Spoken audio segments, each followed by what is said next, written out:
Rated T for teen.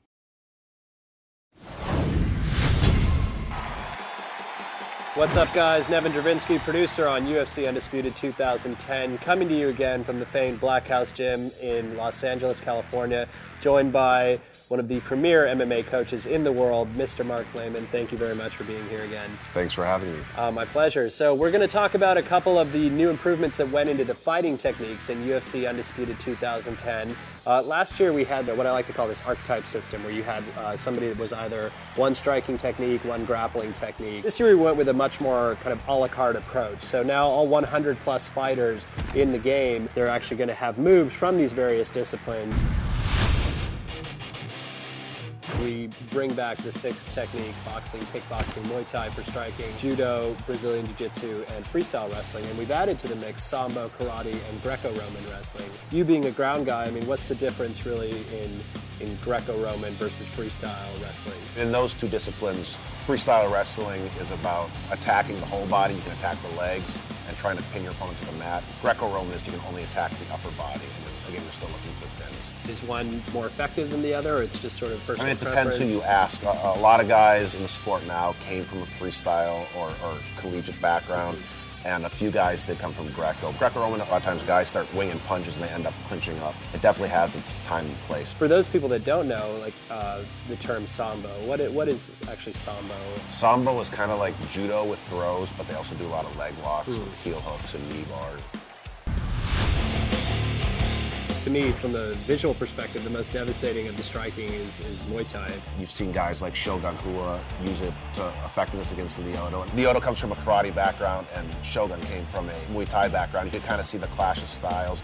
But you also have guys like Brandon Vera who have real good low kicks and head kicks that can incapacitate an opponent very quickly.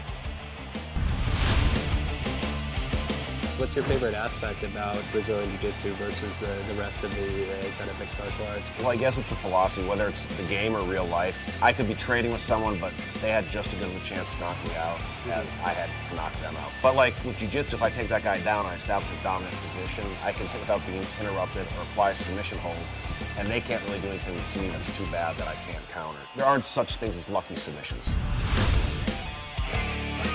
Now you can combo anything together. You can chain any attack to another attack, and it's really up to you as the player to kind of see which attacks take less time to execute, and then you can see, depending on which position, which angle you're in, how you want to chain attacks together.